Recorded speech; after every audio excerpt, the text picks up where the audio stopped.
গ্রেপ্তার করা হলো দিল্লির মুখ্যমন্ত্রী অরবিন্দ কেজরিওয়ালকে। আবগারি মামলায় নেতাকে জিজ্ঞাসাবাদ এর পরই গ্রেপ্তার করা হয়েছে বলেই সূত্রের খবর। বৃহস্পতিবার সন্ধ্যায় দিল্লির মুখ্যমন্ত্রীর বাসভবনে পৌঁছান এনফোর্সমেন্ট ডিরেক্টরেটের আধিকারিকরা। যে আবগারি মামলার মুখ্যমন্ত্রী মনীষ সিসোদিয়া জেলে রয়েছেন, সেই মামলাতেই জিজ্ঞাসাবাদ করার জন্য পৌঁছেন ইডি আধিকারিকরা গিয়েছিলেন বলেই খবর। এর আগে কেন্দ্রীয় গোয়েন্দা সংস্থার পক্ষ থেকে 9বার সমানে জারি করে দিল্লির মুখ্যমন্ত্রী তলব করা হলেও তিনি জিজ্ঞাসাবাদের সামনে হাজির হননি।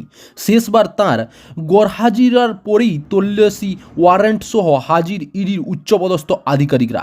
বৃহস্পতিবার সন্ধ্যার পর থেকেই বিশাল পুলিশ বাহিনী মোতায়েন করা হয় কেজরিওয়ালের বাসভবনের বাইরে।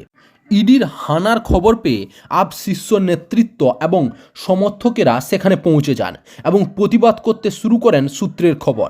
জিজ্ঞাসাবাদের সময় কেজরিওয়ালের ফোন, টেপ এবং ল্যাপটপ বাজেয়াপ্ত করে ইডি, যদিও এ বিষয়ে স্পষ্ট কোনো তথ্য প্রদান করা হয়নি।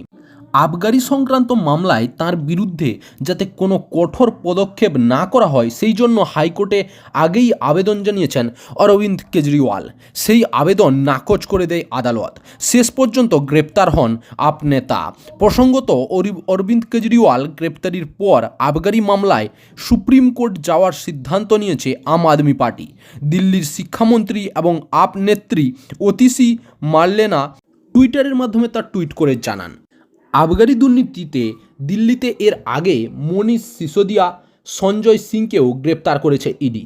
এর পরেই মুখ্যমন্ত্রী কেজরিওয়ালকেও তলব করে কেন্দ্রীয় তদন্তকারী সংস্থা।